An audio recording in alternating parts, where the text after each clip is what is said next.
You've successfully joined the webcast. Our program will begin shortly. If you're presenting today and joining this meeting on Zoom, please note that all Zoom attendees are muted when entering, and you'll need to unmute yourself when it's your turn to speak. For voice-only callers, please unmute your phone as well as pressing *6 to unmute your mic on Zoom before speaking.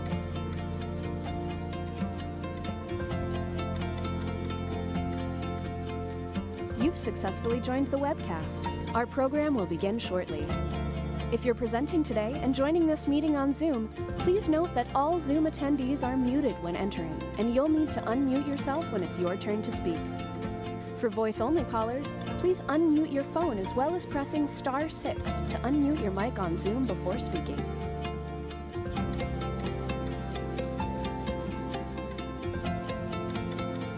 You've successfully joined the webcast. Our program will begin shortly. If you're presenting today and joining this meeting on Zoom, please note that all Zoom attendees are muted when entering, and you'll need to unmute yourself when it's your turn to speak. For voice-only callers, please unmute your phone as well as pressing *6 to unmute your mic on Zoom before speaking.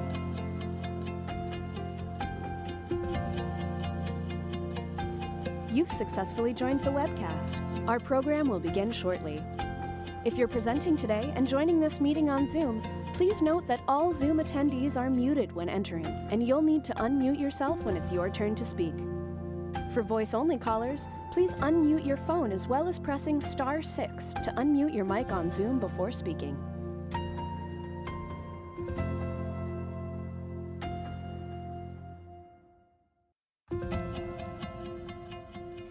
You've successfully joined the webcast. Our program will begin shortly.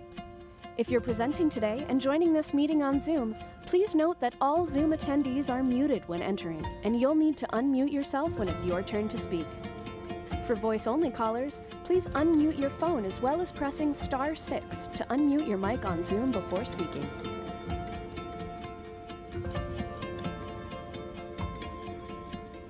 You've successfully joined the webcast. Our program will begin shortly.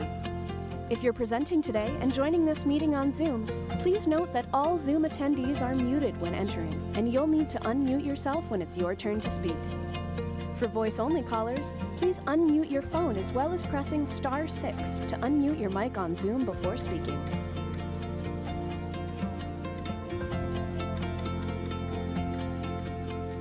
You've successfully joined the webcast. Our program will begin shortly. If you're presenting today and joining this meeting on Zoom, please note that all Zoom attendees are muted when entering, and you'll need to unmute yourself when it's your turn to speak. For voice-only callers, please unmute your phone as well as pressing *6 to unmute your mic on Zoom before speaking.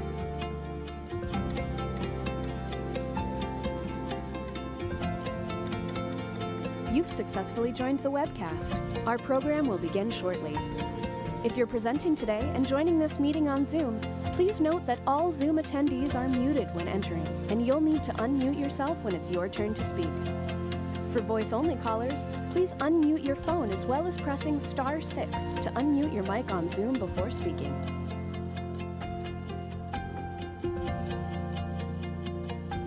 You've successfully joined the webcast. Our program will begin shortly.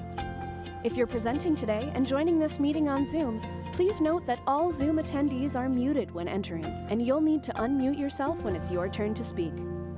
For voice-only callers, please unmute your phone as well as pressing *6 to unmute your mic on Zoom before speaking.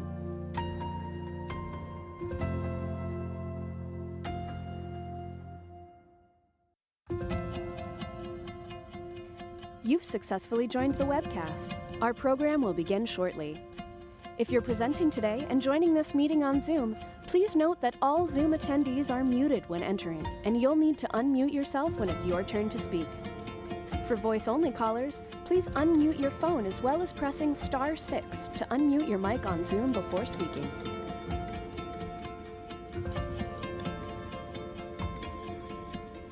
You've successfully joined the webcast. Our program will begin shortly. If you're presenting today and joining this meeting on Zoom, please note that all Zoom attendees are muted when entering, and you'll need to unmute yourself when it's your turn to speak. For voice-only callers, please unmute your phone as well as pressing *6 to unmute your mic on Zoom before speaking.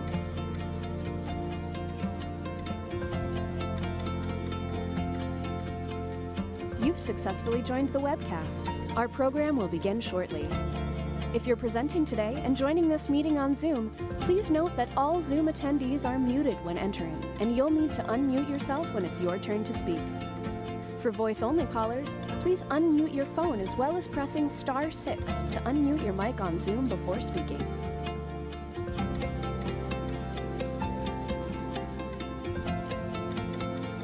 You've successfully joined the webcast. Our program will begin shortly. If you're presenting today and joining this meeting on Zoom, please note that all Zoom attendees are muted when entering, and you'll need to unmute yourself when it's your turn to speak. For voice-only callers, please unmute your phone as well as pressing *6 to unmute your mic on Zoom before speaking.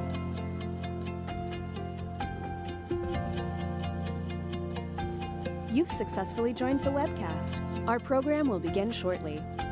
If you're presenting today and joining this meeting on Zoom, please note that all Zoom attendees are muted when entering, and you'll need to unmute yourself when it's your turn to speak. For voice-only callers, please unmute your phone as well as pressing *6 to unmute your mic on Zoom before speaking.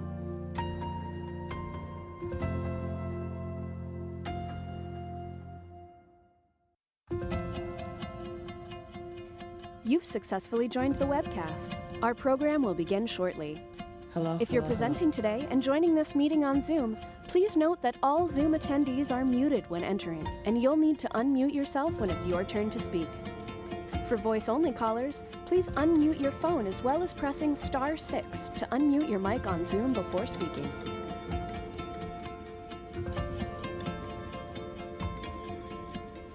You've successfully joined the webcast. Our program will begin shortly. If you're presenting today and joining this meeting on Zoom, please note that all Zoom attendees are muted when entering, and you'll need to unmute yourself when it's your turn to speak. For voice-only callers, please unmute your phone as well as pressing *6 to unmute your mic on Zoom before speaking.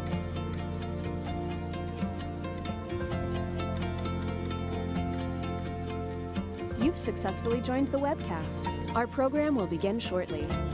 If you're presenting today and joining this meeting on Zoom, please note that all Zoom attendees are muted when entering, and you'll need to unmute yourself when it's your turn to speak. For voice-only callers, please unmute your phone as well as pressing *6 to unmute your mic on Zoom before speaking.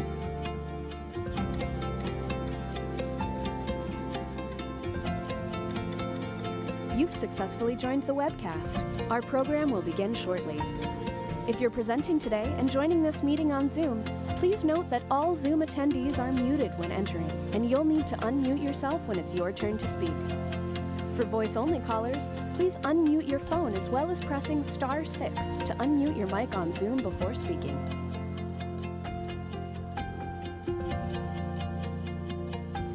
You've successfully joined the webcast. Our program will begin shortly. If you're presenting today and joining this meeting on Zoom, please note that all Zoom attendees are muted when entering, and you'll need to unmute yourself when it's your turn to speak. For voice-only callers, please unmute your phone as well as pressing *6 to unmute your mic on Zoom before speaking.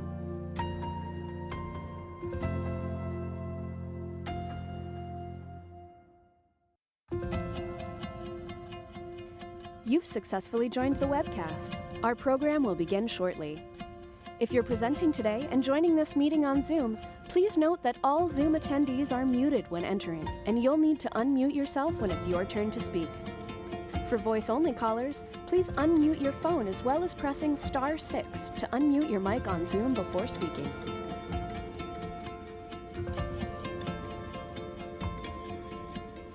You've successfully joined the webcast. Our program will begin shortly. If you're presenting today and joining this meeting on Zoom, please note that all Zoom attendees are muted when entering, and you'll need to unmute yourself when it's your turn to speak. For voice-only callers, please unmute your phone as well as pressing *6 to unmute your mic on Zoom before speaking.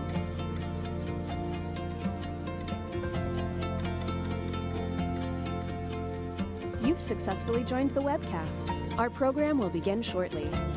If you're presenting today and joining this meeting on Zoom, please note that all Zoom attendees are muted when entering, and you'll need to unmute yourself when it's your turn to speak.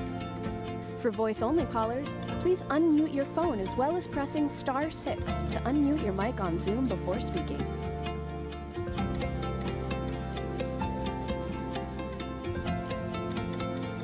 You've successfully joined the webcast. Our program will begin shortly. If you're presenting today and joining this meeting on Zoom, please note that all Zoom attendees are muted when entering, and you'll need to unmute yourself when it's your turn to speak. For voice-only callers, please unmute your phone as well as pressing *6 to unmute your mic on Zoom before speaking.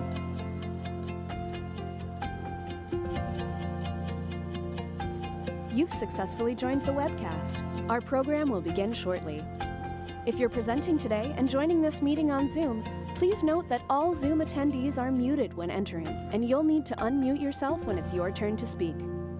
For voice-only callers, please unmute your phone as well as pressing *6 to unmute your mic on Zoom before speaking.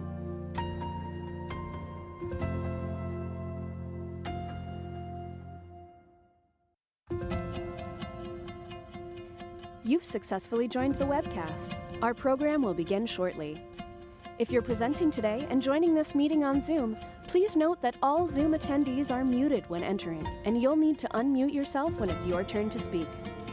For voice-only callers, please unmute your phone as well as pressing *6 to unmute your mic on Zoom before speaking.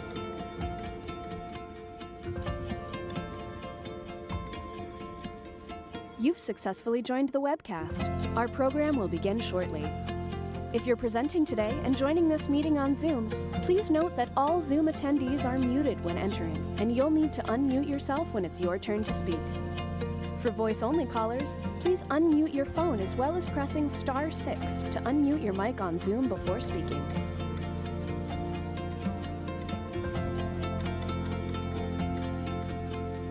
You've successfully joined the webcast. Our program will begin shortly. If you're presenting today and joining this meeting on Zoom, please note that all Zoom attendees are muted when entering, and you'll need to unmute yourself when it's your turn to speak. For voice-only callers, please unmute your phone as well as pressing *6 to unmute your mic on Zoom before speaking.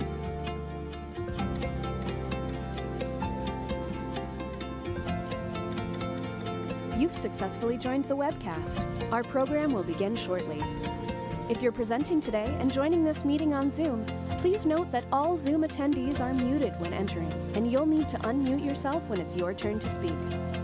For voice-only callers, please unmute your phone as well as pressing *6 to unmute your mic on Zoom before speaking.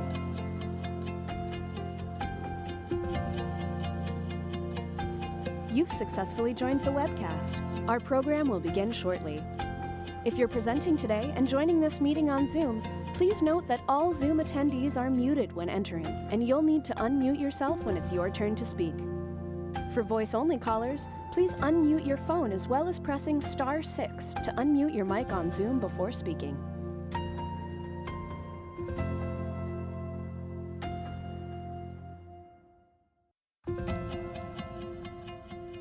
You've successfully joined the webcast. Our program will begin shortly.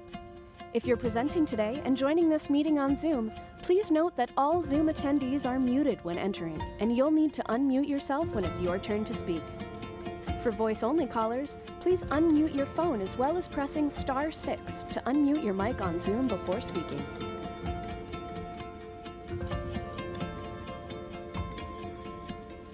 You've successfully joined the webcast. Our program will begin shortly.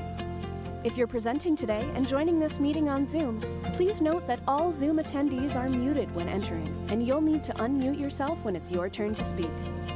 For voice-only callers, please unmute your phone as well as pressing *6 to unmute your mic on Zoom before speaking.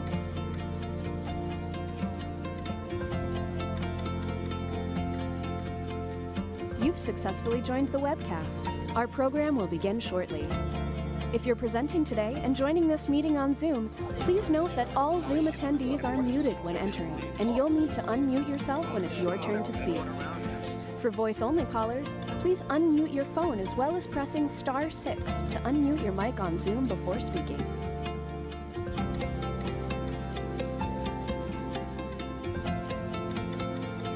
You've successfully joined the webcast. Our program will begin shortly. If you're presenting today and joining this meeting on Zoom, please note that all Zoom attendees are muted when entering, and you'll need to unmute yourself when it's your turn to speak. For voice-only callers, please unmute your phone as well as pressing *6 to unmute your mic on Zoom before speaking.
Down here, we look at something like maybe maybe that, as you know, the way they would do it, I think, is maybe the maybe I won't work with them. Verizon, I think, what I'll do is I don't see everyone needs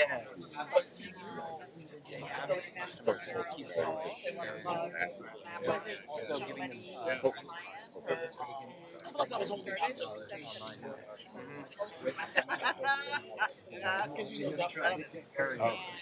is that where they're trying to go?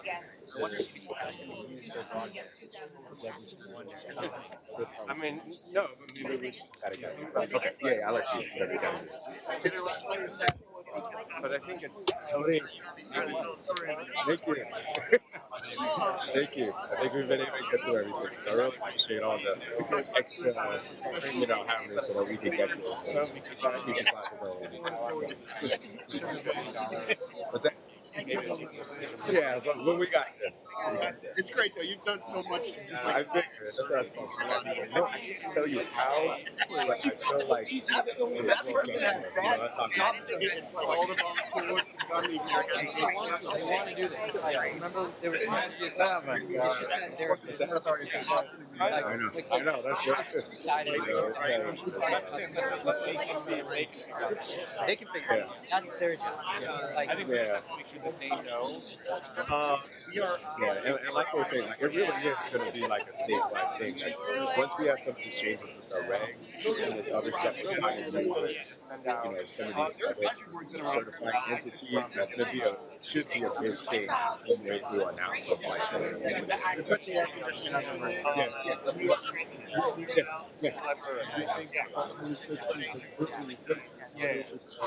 Yeah. We worked really closely with Rudy on the microphone. He was very involved. It's really great. Just getting to know something.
Okay. Sorry.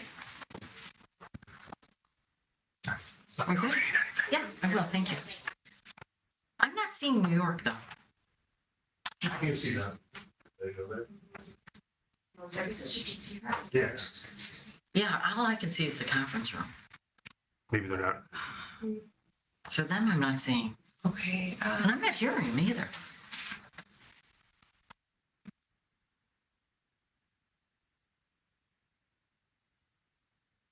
You know what I mean? I'm not hearing them.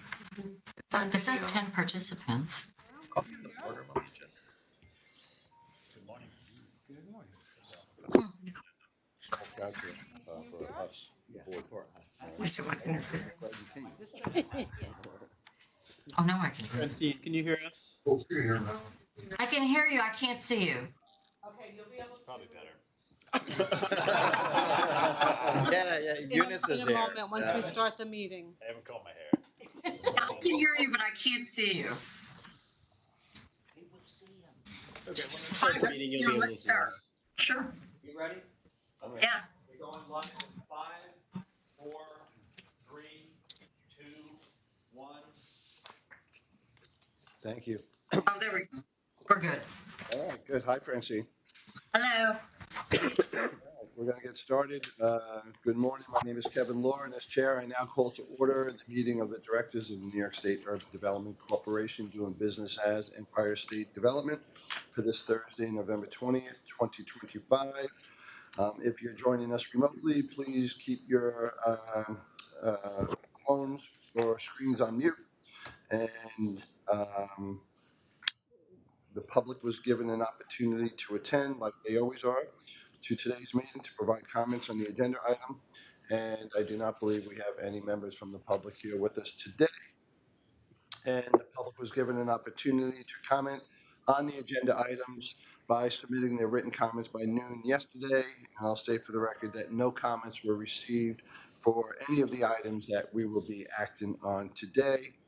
Of course, the directors received all the written materials in advance of today's meeting, and of course are free to ask questions on any issue at any time, especially since we have senior staff with us today and folks on the phone. I'll now ask if any directors have any potential conflict of interest with respect to any items on today's agenda. Benson? DFS will abstain from voting on the New York Ventures, New York State Innovation Venture Capital, Benny Inc., APA Inc. Great.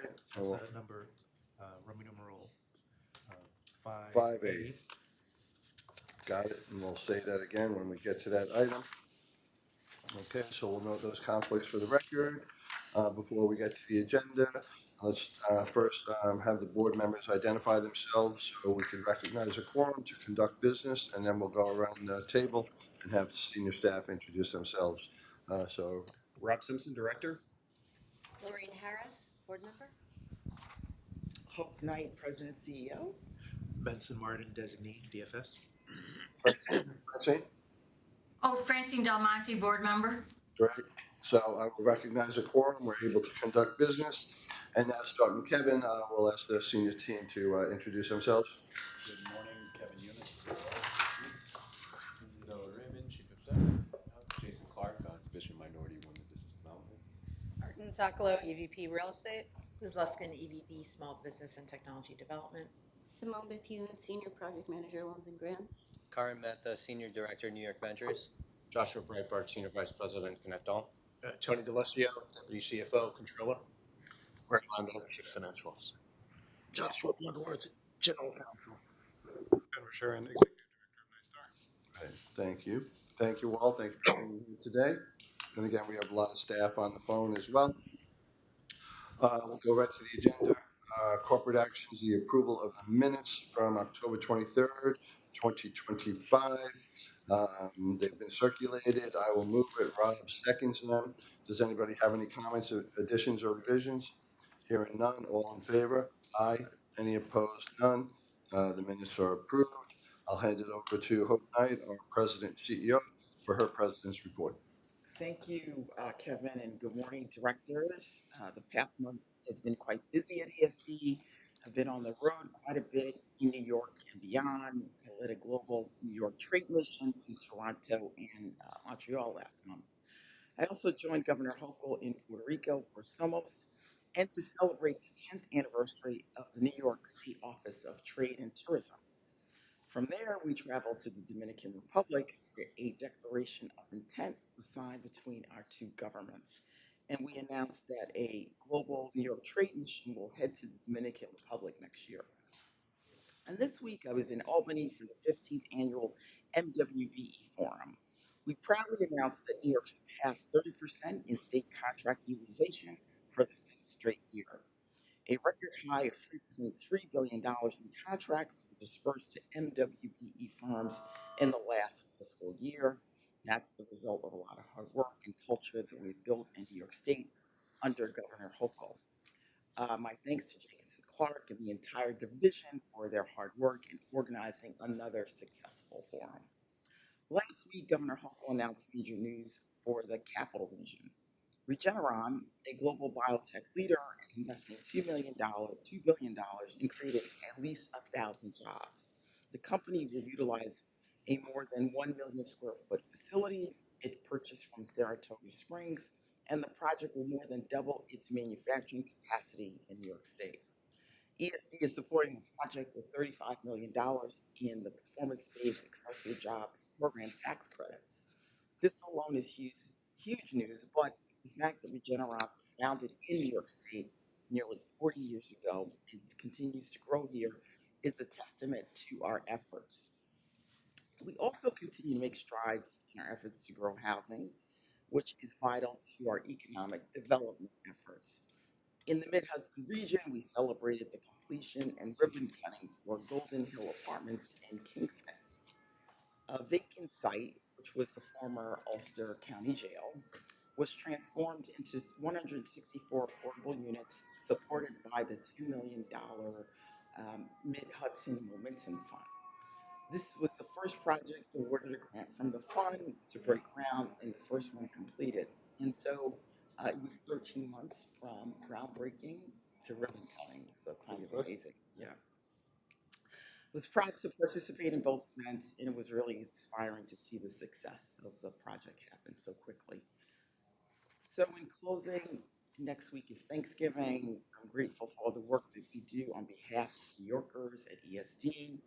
I'm thankful to work alongside my fellow directors and thankful for all of my hardworking colleagues.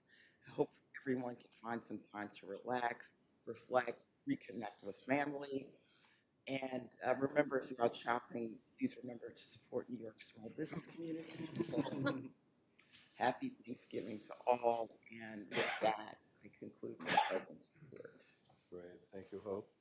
Any board members have any questions for Hope? And, it's amazing that we stretch well beyond the borders of New York, our role and our impact. And I was chatting with Noah a couple of weeks ago, and maybe Deb and Hope in future board meetings we'll do a spotlight on our international efforts. Sure. Because it's quite impressive, and sort of a secret, not a secret, but a lot of people don't know about it. So, and it'd be good for all of us to get educated on it. So, thanks for that. All right, thanks, Hope. And speaking of spotlight presentations, we're very happy to have Ben Van Schuren here with us. He's the executive director of NYSTAR. He's going to tell us what NYSTAR actually stands for, because we're an organization of acronyms. And and he's going to talk to us about the Empire AI Initiative. So we're excited to hear it. Ben, the floor is yours. Great. Thank you so much. And I'm excited to be here to talk about this project. So I'm Ben Van Schuren, Executive Director of NYSTAR, which is ESD's division of Science, Technology, and Innovation. Still doesn't fully explain the acronym. The acronym's actually, before that, NYSTAR used to be a standalone entity, and it was Science, Technology, and Academic Research. And when it moved into ESD, we switched the academic research to innovation because we're much more focused on the commercialization side of it than really reaching back to the pure research side. So we're sort of NYSTAR now. That's right. Exactly right. And NISTAR really oversees the state's innovation infrastructure. So we oversee over 80 assets across the state, everything from our Centers for Advanced Technology, Centers of Excellence, to the Manufacturing Extension Partnership that has regional centers across the state to assist manufacturers, to a network of incubators, hotspots, and accelerators that help startups and entrepreneurs through all stages of their company's development and being successful in New York. But today I'm here to talk about Empire AI, which is Governor Hochul's transformative investment into creating infrastructure for New York State's academic sector to lead and compete in one of today's hottest technology sectors, artificial intelligence. First, I want to highlight that one of the most critical tools to being competitive in today's AI landscape is access to compute. So you've probably heard the terms large language models, or LLMs. Those are underpinning generative AI. So a lot of the buzz that's out there right now is in this particular sector of AI, and is what powers OpenAI's ChatGPT, Google's Gemini, Microsoft Copilot, all the chatbots we're seeing out there in the world and everyone interacting with in positive and negative ways as they start to play with them.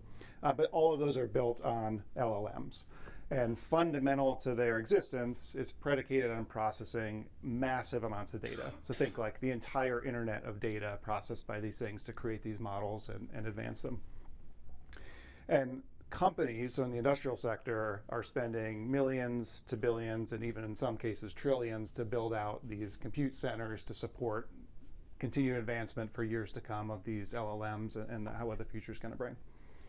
So enter Empire AI, and there's really two critical elements that are coming together here. So the first is giving New York State universities a playing field to participate in that advancement of AI, meaning building out the actual infrastructure, a physical data center located out in Buffalo, where our network of universities can build and participate in, again, this very rapid thing. Public and private. Public and private, yeah, we'll go through all the members in a second. And this center is larger than anything a single university can do alone. So what you'll see is there's a number of universities that are formed this consortium together that actually are working on that. It actually will be one of the largest academic computing clusters in the US and in the world once complete. Oops, sorry. So the second piece is really around this concept of AI for public good. So while industry is moving at breakneck speed and rolling out these models as quickly as they can develop them, academia really has an important role to play here. And that's twofold. One is actually being able to build these models, understand how they work, understand any biases or things to, guardrails we might want to put around them to be able to fundamentally kind of develop these models and understand them. You need the scale of compute. And the second is really looking at, through academia and their partnerships with the federal government, grants, all those types of things, actually applying these powerful tools to things that benefit the public. So this idea of AI for public good, and really then building out all those applications, and I'll give some examples of what those look like as well. So really core to Empire AI's mission is empowering universities to conduct AI research that's safe, responsible, and equitable, and towards applications that will benefit humanity.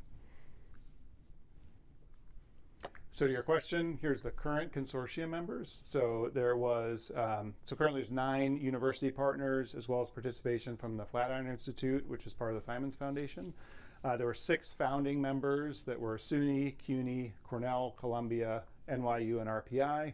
And in last year, University of Rochester, RIT, and the Icahn School of Medicine at Mount Sinai joined in as well. So it's very exciting to actually see, first of all, this number of academic institutions cooperating, collaborating, and really working towards something that's, again, an asset that's bigger than any of them individually, and also together kind of learning the impact of this new technology, this capability, and actually using it to train even their own researchers and students on what it actually means to be able to develop AI systems at this scale.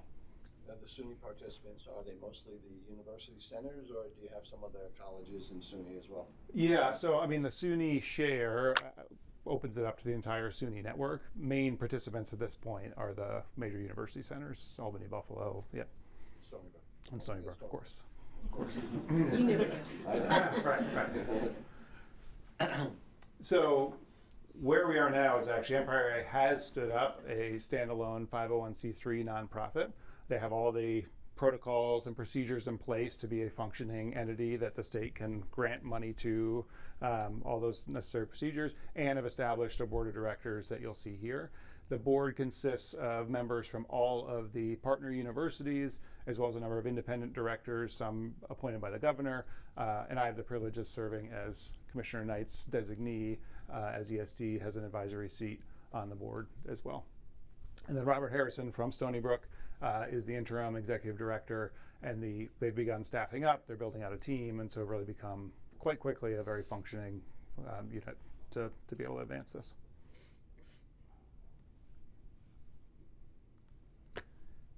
Then down a little bit to the numbers. So if you think ESD's investment is really the capital side of this, so we've had 2 consecutive appropriations in the last 2 budgets, $250 million the first year, and then $90 million in this current budget, and that's to support the actual building of the building and the purchase of the compute itself. So fundamental all this are what are called GPUs, graphical processing units. You may have seen NVIDIA just passed the $5 trillion mark, first time a public company has ever done that. They are the leader of providing this hardware, so it's a tech stack that's advancing very rapidly, is expensive, and actually this has allowed New York to get into the queue and very early on at getting some of the latest AI hardware that goes in there. But that's fundamentally what we're purchasing is the actual compute itself, and then the construction of a building on SUNY Buffalo's campus. Is that underway? They have, so they've retained a contractor, they have a preliminary design, they're finalizing the design and should be breaking ground imminently. And is this one of those buildings that's going to be like the size of football fields, like a big data center, or is it not that big? It's not quite that big. I mean, we don't have the $1 trillion scale data center, but and it's a pretty simple, I mean, it really is going to be a box that contains all that and all the cooling systems, everything go through. They're integrating it into Buffalo's campus. So one of the things we really had an eye towards is the energy side of this. So these data centers are consuming massive amounts of energy. One of the reasons Buffalo was chosen is access to renewable energy powered by Niagara Falls. So it'll be a fully renewable powered facility, and they're doing things like taking the waste heat that's coming off of these racks that run very hot and running that through the campus network to heat dorms and do that kind of thing. So anything that's usable, they're making sure they kind of connect into the center itself. Right. And then on the operational side, that's what's paid for by the partners. So all the partners on that screen have committed to at least one of these compute shares. So they're basically paying $25 million over a 10-year period, and that funds the operations of the facility. So we're building the building, we're buying the compute, and it's up to the partners to actually fund the ongoing operations of the facility that go through. So in total, it's a little over $500 million investment. Well, $65 million over a fair amount over a $500 million investment that's going into this. And a key part of that, so just to break into the capital funding, so this board just approved a few meetings ago the first disbursement of funds of about $40 million. That was to buy our first set of compute. And even though the building hasn't started, one of the things that the Empire AI team has been doing is really thinking about how they phase in deployment of this. Because it's not just, we build this whole thing, turn it on, and everything's going to work wonderfully, but actually understanding, again, across 9 universities, how do they share access to this compute, making sure the researchers all understand what they need to do to their algorithms to run at this scale, because most have not done that before. So they actually have 3 different phases of rollout. Alpha, I'll show on a timeline that has been operating, so it's operating now. That was actually operating on equipment that was gifted by the Simons Foundation, so they kind of started, and it's sitting in an existing University of Buffalo data center. Beta is actually the first state-purchased hardware, so that should be being delivered later this year and coming online soon. And then Gamma is what they're calling the ultimate facility that'll be completed end of next year and online early 2027. That's actually the full-scale compute. And just from a scaling perspective, so Alpha was already, in the top 250 ranked computing centers in the world, and so was transformative for researchers to even access that. Beta is about 6 times the size of that. So for those core partners, it was like almost every partner gets the entire Alpha to themselves at the Beta scale, and then Gamma is another 6-fold increase over that. So by the time we get to that, it's a massive, massive center. So again, they have a vendor for design and construction. They are doing some initial build out in the UB data center that's going to help inform that ultimate facility, and that's where they're using a temporary facility as they go through. So it's moving. Groundbreaking sometime soon, I'm sure. So from a timeline, so again, we launched this in April 2024. They had that alpha system up just within a few months of that. So being able to have researchers compete on that. They've already run over 150 active projects on alpha. I'll show you some examples of the type of work they're doing there. And they have hundreds of projects already queued up for once beta is operational again in January. In fall of this year. So later this year, we'll see beta come online. And again, that's a step-fold increase in capacity that they're going to run through. And then ultimately, the Gamma system facility will be fully complete fall of next year. But then really, and then they've got to get all the compute installed, all those types of pieces. So that'll be fully operational in spring of 2027.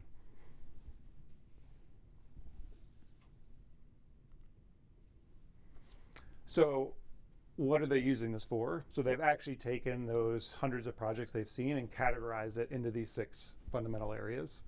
I won't hit all 6, but to kind of categorize the categories, there's 2 things tying back to the kind of why we need this for academia. One is, again, the fundamental research into how this stuff operates and how we need to be thinking about it as we're deploying it out into the world. So that's those foundational models, that's some of the fundamental machine learning methodology, that's core computer science and algorithmic research and understanding the functioning of these. And then there's kind of the core application areas. So a huge one being healthcare and its potential to start making real change and helping with things like faster diagnosis and being able to better look at large search spaces and do those types of things. Robotics and embodied AI, so it's actually coupling AI with things in the physical world, robotic arms, robotics themselves, those kinds of pieces. And then the third is really the scientific discovery. So thinking about full world models, climate models, models of the human body, where you can, at a much more detailed level, be making advancements in some of these core spaces. And then for a few specific examples, so I picked 3 from the many we have. These are across, again, you'll see Columbia, Cornell, SUNY, they all have different examples that come through. And these are everything from, full-scale models of the climate. So as we look at, the impacts of our changing climate, those types of things, understanding at a grander scale what actually impact those will have and impact of extreme weather events throughout that. The second here, I picked out looking at prostate cancer diagnosis. There's a number of different forms of cancer and different ailments that are being already researched on the facility, but trying to understand how we can better treat these, understand these, and reduce both healthcare costs and better outcomes for the patients. And then the third is providing adaptive speech and language therapies to children with special needs. So a lot of this you'll see even with the tools that are off the shelf today. They're very interactive. You can speak back and forth with them, and actually being able to do real-time language translation, understanding, those kinds of things, allow them to be very adaptive to people with special needs that need different ways to interact and understanding and those kinds of things. So you're both better understanding the patient and being able to better communicate with them in terms of advancing kind of treatment. A lot of autistic, possibilities here. Yeah, for sure. So that's the core of what I wanted to cover. Again, this is just the tip of the iceberg in terms of the work that's happening on there. We have a functioning entity, a nonprofit that's running through, and a facility that should be online next year. Wow, it's very exciting, right? Yeah, exactly. Very. How long have you been at NYSTAR, and were you doing something else in the academic or private world before here? Yeah, so I've been at NYSTARS 2 years in August, so a little over 2 years. Before that was all in the private sector, so I actually worked for 23 years for General Electric, primarily at their research facility in Niskayuna, New York. My background's computer science and AI, so I did that at many different levels of scale. Actually, back when GE owned NBC Universal, there's still code I wrote that's running their broadcast network. Older than my kids, which is kind of fun.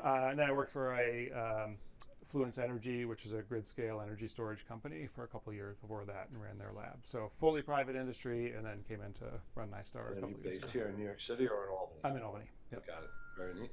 And also, I know you touched on it a little bit in the beginning. The AI stuff is really exciting. And what are the primary things that NYSTAR is doing these days? Yeah, we cross-company work very closely with the GoSemi team on kind of the R&D and innovation side of the semiconductor build out in the state. So I mean, Micron and all those pieces, but also augmenting that towards how are we thinking about building the whole innovation ecosystem around that. Work closely with our life sciences team. One of the upcoming areas is quantum. So we've been looking a lot at quantum and thinking through the different, from quantum computing to quantum networking to quantum sensing, you know, how do we think about kind of leveling up even what New York's doing, which is a lot. And we kind of touch on the clean tech space. We really hit the full breadth. We run the Fashion Innovation Center, so it's really one of the most memorable things for me my first week at NYSTAR and Empire State Development is in the same conversation talking as broadly about quantum computing and fashion technology in one conversation. So I used to think GE had a broad tech stack, but New York State absolutely blows it away.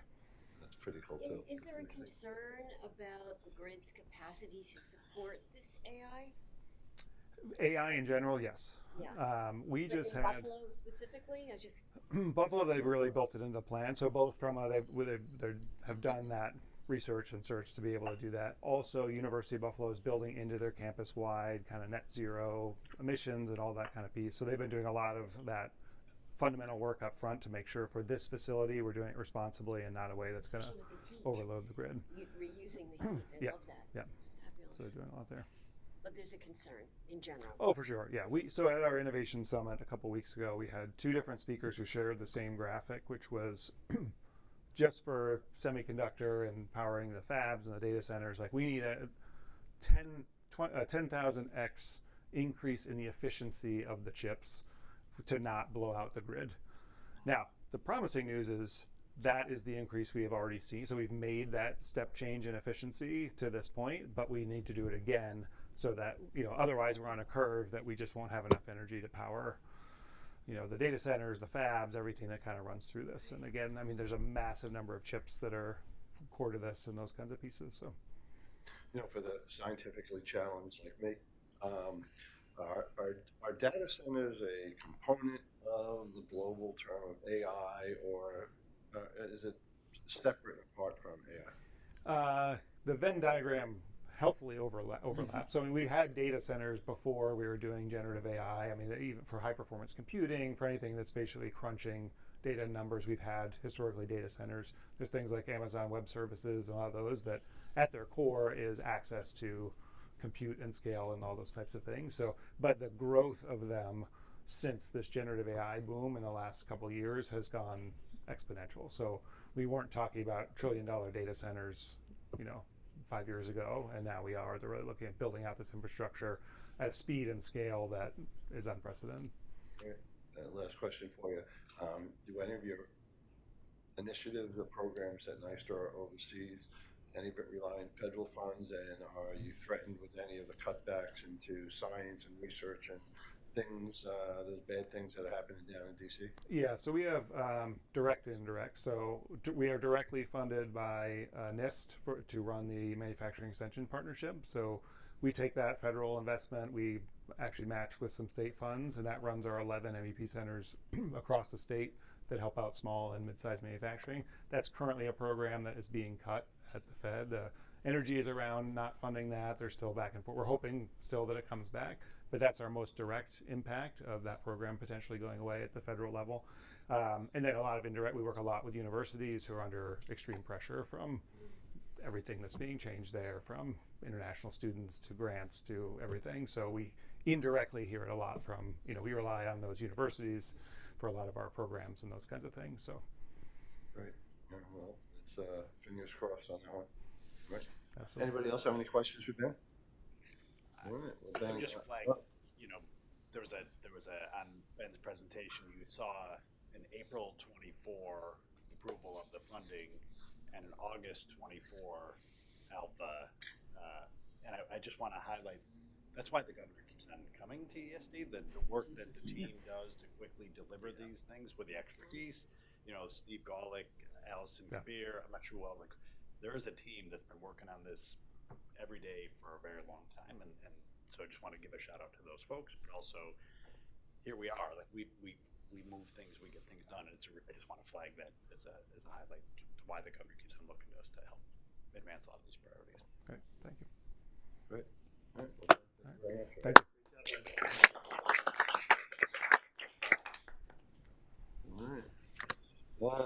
All right, let's go right to the projects. We'll start up in Western New York, where Francine is, and Paul Tromolo, our VP of Planning and Policy. I know he's not with Francine, so I guess you're on the phone, Paul? Yes, I am. All right, you got 4 items for us. We need 4 separate votes, so proceed with item A. Okay, thank you very much.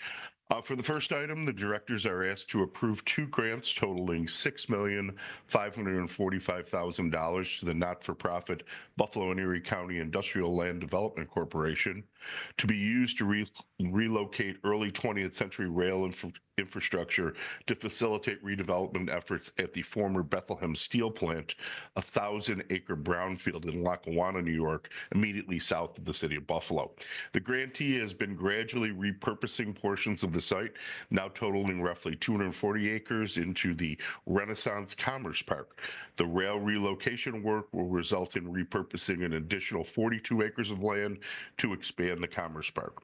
Total project cost is $11,750,000. $4,750,000 is funded through ESD's Fast New York program. $1,795,000 through the New York State Economic Development Program, and the balance of the funds are coming from Erie County and the organization's equity. The project will not result in any direct permanent jobs, but could host up to 500 jobs in the future in manufacturing, warehousing, and logistics once it's fully developed and tenanted. And with that, I'll answer any questions.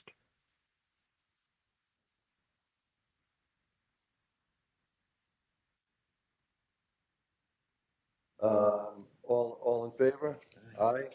Any opposed? None. Motion carries. Paul, please continue. Okay, for the second item, it's the same grantee for a project in a different location. The directors are asked to approve 2 grants totaling $11,795,450 to the Industrial Land Development Corporation to support redevelopment of the long-closed Angola Airport in the town of Evidence, New York, about 20 miles south of the city of Buffalo. The total project costs are $15,126,500. And the anticipated work includes extending utilities and making road and wastewater improvements to parcels comprising a new 240-acre Erie County agribusiness park, a planned commerce park targeted at processing, distribution, and other uses to support local agricultural uses. The funding includes $250,000 from round 11 of the Regional Council Capital Fund and $11,545,450 from the Fast New York program. The remaining roughly $3.3 million will come from the organization's equity. Because the project is targeted at infrastructure improvements, it will create no direct jobs, but could facilitate up to 800 jobs once the parcels are fully built out and tenanted. And with that, I'll answer any questions. Great. Thank you, Paul. Any questions? None? No comments from the public? So I will move it. Benson seconds it. All in favor? Aye. Any opposed? None. Motion carries. Continue. Okay, for the third item, the directors are asked to approve a grant of up to $2.5 million to the City of Niagara Falls Urban Renewal Agency to reimburse a strategic acquisition and building stabilization effort for 38 properties totaling 5.4 acres along North Main Street in the city's Bridge District, which was also the subject of the City of Niagara Falls Downtown Revitalization Initiative. These properties contain a collection of early 20th century mixed-use storefront buildings, many eligible for the National Register of Historic Places, including the iconic Rapids Theater, and a portfolio of properties previously owned by a company called Blue Cardinal Capital. The private owners of both of these properties defaulted on their bank financing and were subject to foreclosure. The funding effort is intended to address an ongoing problem of property speculation and stagnation in this business district, The bank foreclosures present a generational opportunity to free up these properties at below market rates because the banks are only seeking to settle their outstanding loan agreements. Acquiring the properties through the City of Niagara Falls will foster a more diversified ownership and use, and the Urban Renewal Agency has already identified new users to restore and reuse an initial group of buildings. They were selected through a competitive process led by the county's land bank organization, which also includes ESD representation. And funding for this effort is coming from the Buffalo Regional Innovation Cluster allocation from the 2017-18 state budget. And with that, I'll answer any questions. Okay, any questions? None. No comments from the public on this one either. So I will move it. Hope seconds it. All in favor? Aye. Any opposed? None. Motion carries. All right, Paul, one more. Yes, the last Western New York item, the directors are asked to approve 2 grants totaling $3.7 million from the Regional Council Capital Fund and the Buffalo Regional Innovation Cluster to Great Lakes Cheese Company, an award-winning manufacturer and packager of various types of natural and processed cheeses. The funding has been used to help establish a 505,000 square foot production and packaging plant, as well as a 50,000 square foot wastewater treatment plant in the town of Franklinville in Cattaraugus County. This facility ultimately replaced the company's existing plant in nearby Cuba, New York, which had exceeded its useful life, and the company relocated its employees from that plant to the new plant. The total project cost is over $705.9 million, and the company is contributing over $702 million in the form of its own equity. This expansion project has allowed the company to retain those 229 existing employees from the Cuba plant and create an additional 280 new jobs, which has exceeded expectations. The company also received Excelsior tax credits of up to $19,303,818 related to job retention and creation. The company has completed the project as outlined in the project scope and has met the requirements needed for its first disbursement. Therefore, ESD is recommending the board authorize the release of funds for this project. And with that, I'll answer any questions. No, sounds like a huge, impactful project. Years in the making, right, Paul? That's correct. Great. Well, congratulations. It sounds great. Anybody have any questions for Paul on this? None. We don't have any comment from the public. So I will move it. Lorraine seconds it. All in favor? Aye. Any opposed? None. Motion carries. Thanks, Paul. Thanks very much. All right, we'll move over to the Finger Lakes region. Laura Fox O'Sullivan, our regional director at the Finger Lakes, and she has 2 items, and we need 2 different votes. Good morning. Thank you. We are requesting the directors to approve a $600,000 capital grant to Ultrafill LLC from the Regional Council Capital Fund Round 13. The grant supports Ultrafill's newly completed 10,000 square foot Center for Aseptic Excellence, a fully FDA-validated low-acid aseptic pilot plant with all equipment and needed utilities with a total project cost of $16 million. Located in downtown Rochester in the former Sibley Building, Ultrafill offers the beverage industry a first-of-its-kind critical industry resource, specifically a small-scale, bottle-based pilot aseptic research, development, and production center, providing a contamination-free laboratory, research, and development space for beverage manufacturers. Because Ultrafill has satisfied its obligations under the incentive proposal, ESD is now recommending that the board authorize the release of funds for this project. May I answer any questions? Okay. Anybody have any questions for Laura? None. No comments from the public. So I will move it. Rob seconds it. All in favor? Aye. Any opposed? None. Motion carries. Laura, next item. Thank you. We are asking the directors to approve a $400,000 capital grant from Round 1 of the Upstate Revitalization Initiative for OFD Foods, LLC, for a $26 million project to construct a 50,000 square foot freeze-dry manufacturing facility in Henrietta, Monroe County, to purchase machinery and equipment, and to create 30 new jobs. OFD, a leader in the freeze-drying process and headquartered in Oregon, provides freeze drying of probiotic starter cultures manufactured at DuPont plants in Madison, Wisconsin, and here in Rochester, New York. Because OFD has satisfied its obligations under the incentive proposal, ESD is now recommending that the board authorize the release of funds for this project. Can I answer any questions? Anybody have any questions? No. We don't have any comments from the public, so I will move it. Francine seconds it. All in favor? Aye. Any opposed? None. The motion carries. Thanks, Laura. Thank you. Move over to the North Country region. Stephen Hunt, our regional director. I'm not Steve today. I'm Erin Heisen, the deputy director. Hi. Sorry, didn't want to surprise you. We're happy to have you. What do you got for us? Okay. Good morning. We are seeking board approval for a $600,000 Upstate Revitalization Initiative grant to Fort Drum Regional Liaison Organization, doing business as Advocate Drum, to establish the administrative framework to implement the Next Move New York Live, Love, Stay program, including hiring a program manager that will be responsible for executing the program objectives. This program will highlight the various cultural and recreational amenities in the North Country, demonstrating opportunities for soldiers and their families to establish roots in New York State upon transitioning from military service to civilian employment. The program will be launched in 2026 and is expected to run through the fall of 2030.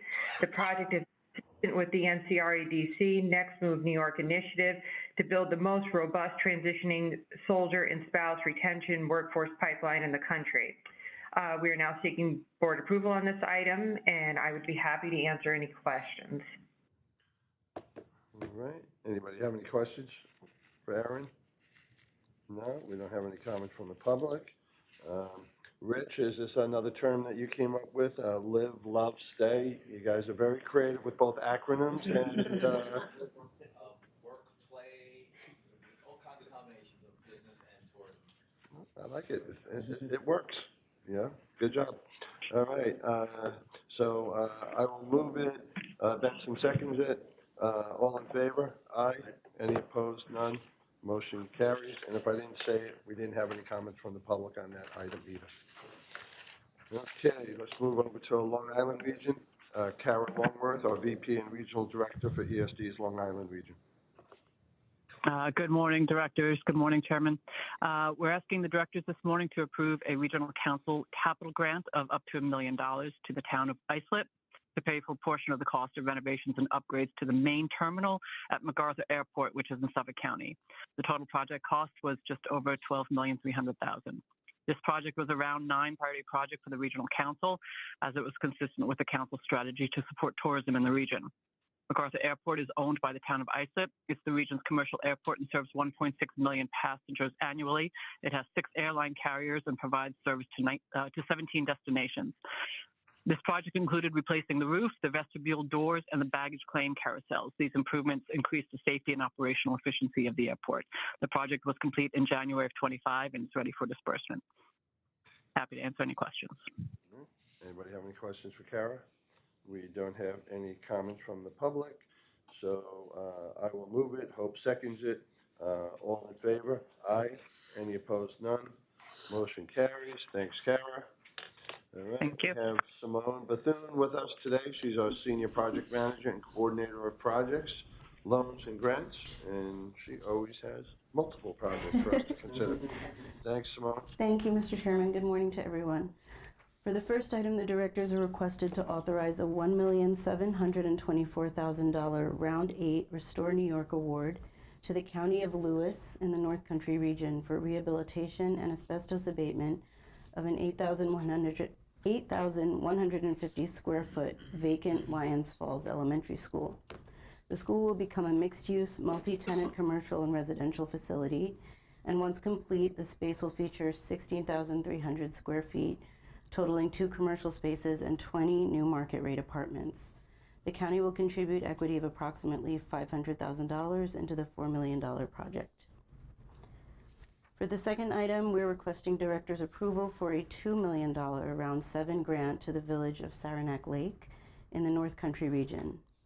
The village will oversee demolition, rehabilitation, and asbestos abatement of a 10,000 square foot vacant building into the new Pendragon Theater.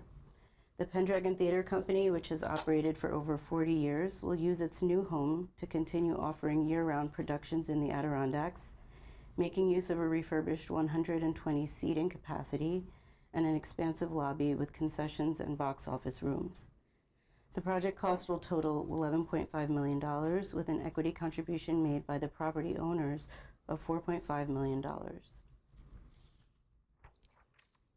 For the third item, the directors will be requested to authorize a $1.9 million Round 8 award to the City of Rome in the Mohawk Valley region for rehabilitation of a 26,000 square foot vacant industrial building into a vibrant waterfront site with 26,000 square feet of refurbished commercial space, a brewery, and an entertainment venue.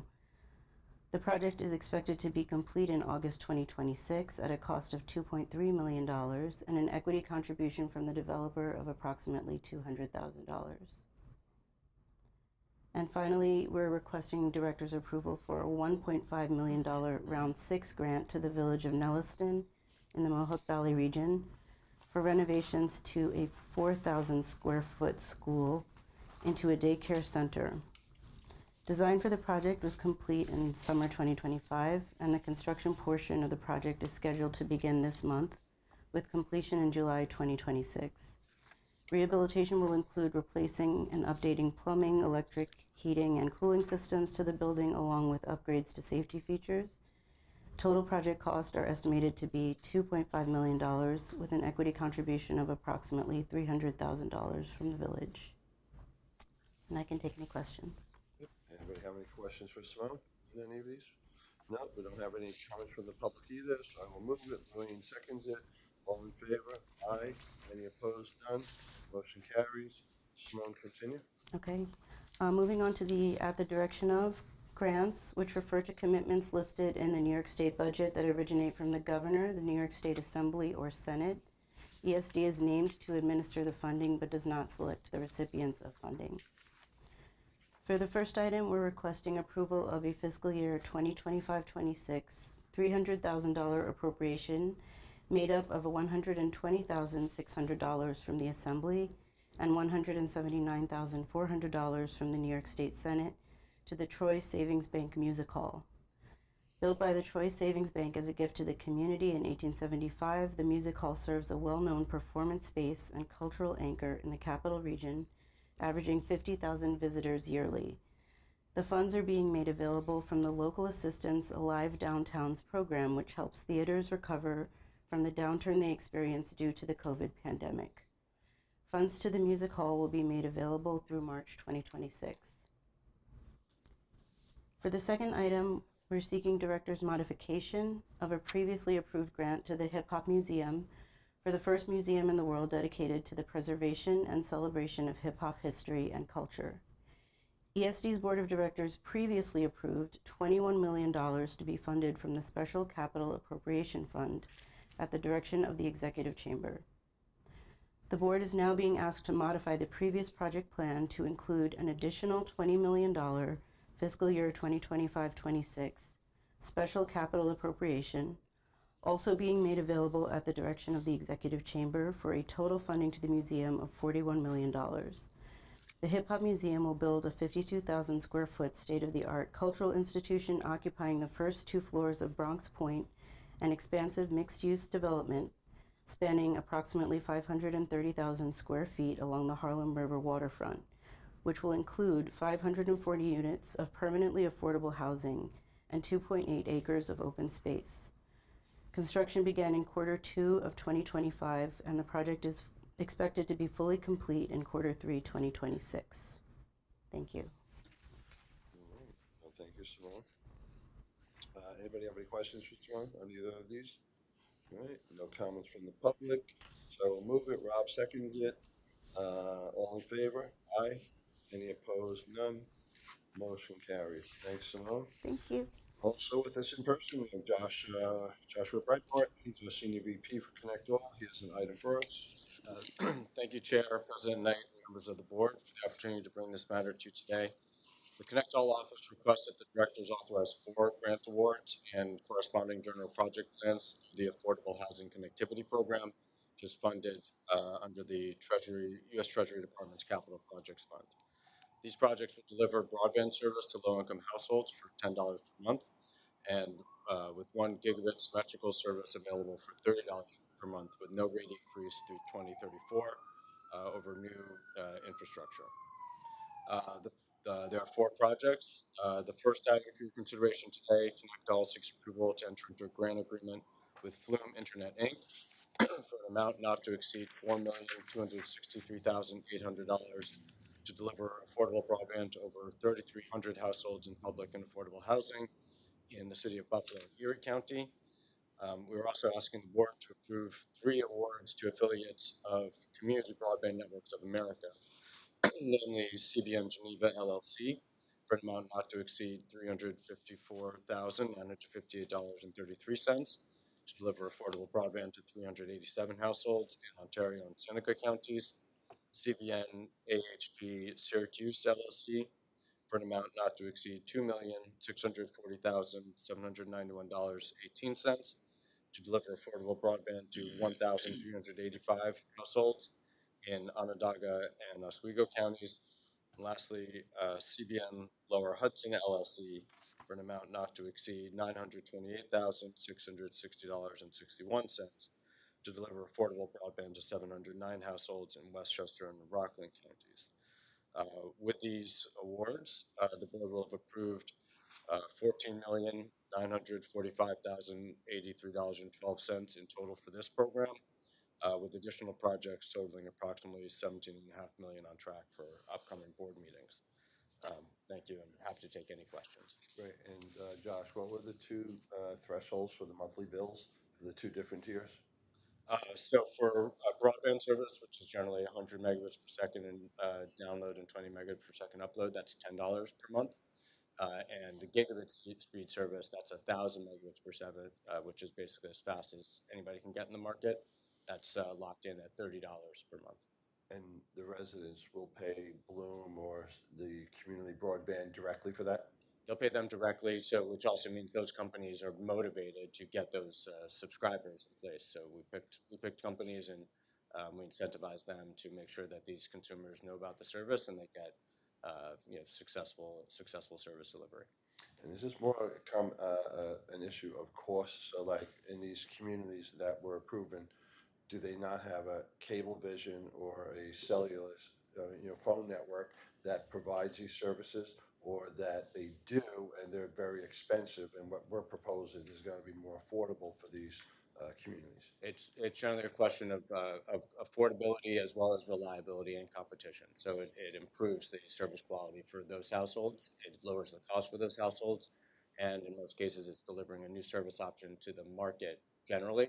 There's going to continue to be that private sector investment to expand to the surrounding areas. Got it. And about how much money do we have left in the program?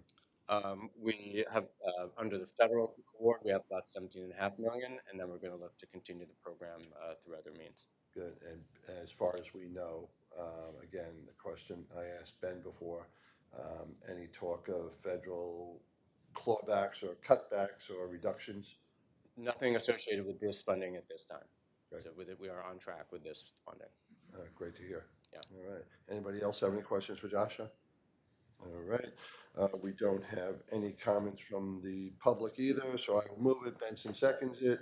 All in favor? Aye. Any opposed? None. Motion carries. Thanks, Josh. Thank you. All right. Oops. Somebody says. Next item is New York Ventures. We have 2 items, 2 separate votes. This is the item that Benson will be recusing himself from, at least on item A. And I'll call on Karen for both of these matters, and Karen's with us today.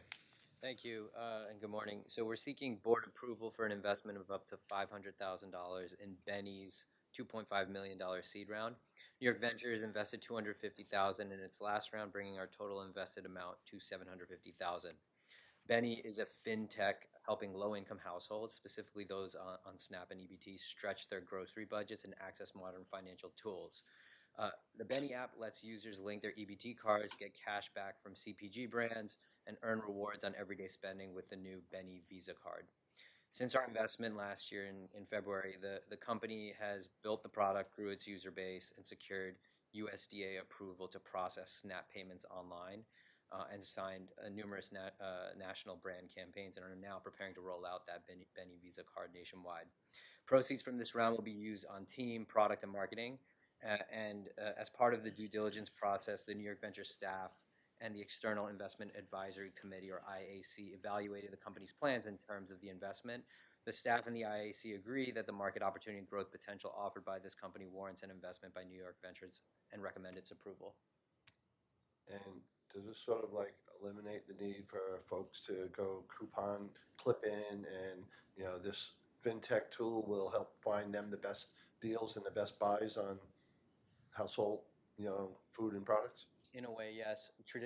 Historically, consumer brands and food brands especially have a hard time reaching folks on Snap. They release coupons that are targeted to the general public, and oftentimes the needs and the kind of rebates that you want to offer this demographic should be more tailored. So Benny offers that, and that is kind of a gateway to more financial products, allowing them to build credit and also have access to modern financial tools, and also use EBT and SNAP online.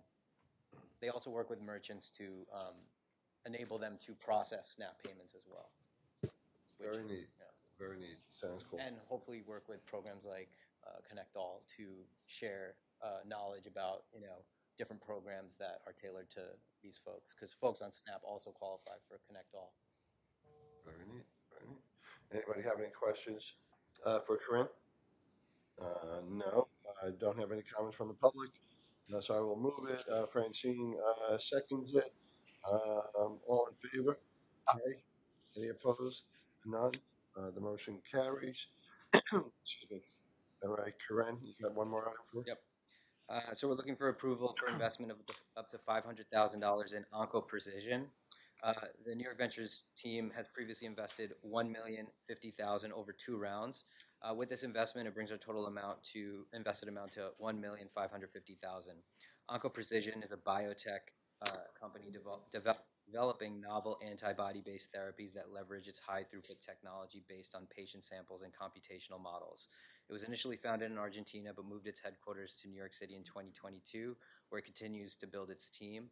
The company's lead indication is for a type of leukemia and will be presented at the prestigious American Society of Hematology annual meeting this year. The New York Ventures team is requesting approval for an investment of up to $500,000 into a preferred equity seed round.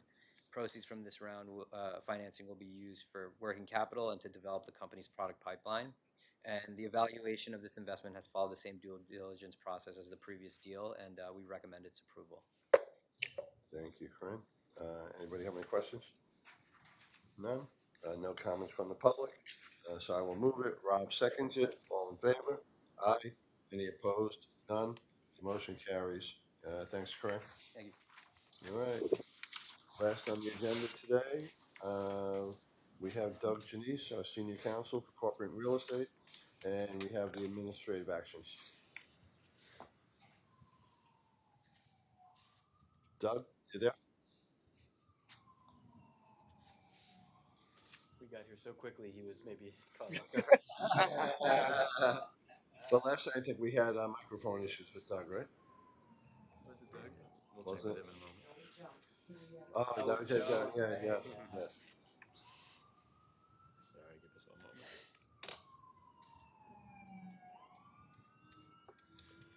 Yeah, he probably didn't think he was getting on until about 11. All right. Doug, are you on mute maybe? Did you have to use star 6? Is somebody texting him or? Yes. Yeah.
Sure. Thanks, upstate. Oh, sure. Kevin, after the board meeting. Hello. Hello. There he is. Dr. Janice? Technical difficulties on my end. Apologies. No worries. And yet you could. I assume. Take your time. Catch your breath. Take your time. we're not mad. Francine is here, so I tried to run to the other end of the office where she is, and then I had to come back. So I did do a little bit of got my steps in this morning. So. Very good. All right. Well, slow down. We're good. And the floor is yours when you want to get started. Thank you very much. Good morning, directors. As you know, we, in order to streamline our board meetings, have implemented an oral summary presentation process in connection with the administrative action section of our agenda. So you received a full set of the written descriptive materials for each of these items in your materials, but rather than having individual oral presentations made on each, I'm going to provide you with a brief summary of the items, and at the conclusions, we can entertain any comments or questions you might have. The 9 November administrative action items are summarized as follows. Item 6A is relative to authorization to enter into a contract for consultant services related to the Next Generation Aviation Strategic Plan. Decades of strategic investment have positioned upstate New York as a hub of innovation for next generation aviation technology. Building on this foundation, staff is seeking approval to enter into a contract with a consultant to support the development of a next generation aviation strategic plan to guide ESD and New York State efforts to grow the industry. The plan will create a comprehensive map of all assets related to advanced air mobility and uncrewed aerial systems, detailed recommendations to grow the ecosystem and create new opportunities for business development, and support integration of new aviation technology into the state economy. The contract with Steer, Davies, and Gleave, Inc. will be for a term of 7 months from the date of execution for an amount not to exceed $482,589. Item 6B is relative to authorization to enter into a contract for event production services related to the 2026 FIFA World Cup. Next summer, the tri-state area will host the 2026 FIFA World Cup, including a series of matches at MetLife Stadium in New Jersey between June and July, as well as the final game on July 19th. In an effort to share the World Cup experience with as many residents and visitors as possible, New York State will be producing and hosting 2 large-scale state-branded viewing experiences on Long Island and in the Hudson Valley. Staff is seeking approval to enter into a contract with an event production vendor to provide services including but not limited to strategy, creative development, logistical management, budget management, site selection consultation, event execution, and marketing and promotion. Following an open procurement and scoring process that saw 14 respondents, the Hayes Initiative LLC was selected for a 1-year engagement for an amount not to exceed $5 million. Item 6C is relative to authorization to enter into a contract for Salesforce licenses for the cloud-based software solution for New York State certification and business development services. The New York State Division of Minority and Women's Business Development is seeking director's authorization to enter into a contract with Software Information Resource Corp to acquire Salesforce licenses. These licenses will be used to develop a cloud-based software solution to manage and expedite New York State certification and business development services. The goal of this project is to enable the division to streamline the MWBE certification process, enhance business development, and improve customer service. The proposed contract is for 1 year and at a cost not to exceed $434,130, inclusive of contingency. Item 6D is relative to authorization to enter into a contract for Microsoft Dynamics enhancement services. The IT department is hereby seeking to enter into a contract with Avalam, Inc. to provide enhancements and modifications to ESD's Microsoft Dynamics system. The vendor services will include but not be limited to providing customization, configuration, enhanced reporting capabilities, and cloud support for a wide range of ESD programs, divisions, and initiatives utilizing ESD's existing Microsoft Dynamics system. The contract will be for a term of 3 years for an amount not to exceed $2,700,000. The next 4 items, items 6E through 6H, are relative to approval of contracts for marketing and promotion services of the New York State dairy industry. These 4 items seek directors' approval to enter into various contracts pursuant to the market order program and focus specifically on the dairy industry with the intended goal of increasing dairy consumption through marketing and promotion. The contract vendors and amounts are as follows. Item 6E is with American Dairy Northeast for $10 million. Item 6F is with Milk for Health on the Niagara Frontier for $500,000. Item 6G is with New England Dairy Promotion Board for $1,600,000. And item 6H is with Animal Agriculture Coalition for $700,000. Each of these contracts are for 1 year and are funded by monies received through the Dairy Promotion Order Program. And finally, item 6I is relative to a contract for research and development services to the New York State cabbage industry through Cornell. Staff is seeking approval to enter into a contract for research and development services with Cornell University related to the state's cabbage industry through various projects focusing on better means to control the cabbage maggot. This contract will run through March 31st, 2026, with an option to renew for up to 5 additional years. The amount for the term through March 31st, 2026 is $12,142, with a total contract amount not to exceed $157,103. I will now turn it back to our chair, who will call for any questions or comments you may have on any of these items before calling for a vote. We also have item-related staff on the line today as well to take any questions. Thank you. All right, well, thank you, Doug. Anybody have any questions for Doug on any of these administrative items? No? Quite interesting that we start the day with AI and we finish with cabbage. Cabbage maggots. So we are quite a diverse organization that we fund and help any sector in the state of New York. And of course, our agricultural sector is critically important. So we don't have any comments from the public on any of these items either. So I will move it. Lorraine seconds it. All in favor? Aye. Any opposed? None. The motion carries. All the items are approved. There is no other official business we need to conduct. Does any board member want to raise any other issue at this time? Hearing none. Our next meeting is scheduled for Thursday, December 18th here in New York City.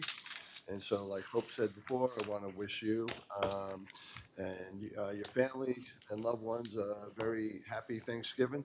And I can't believe it's here.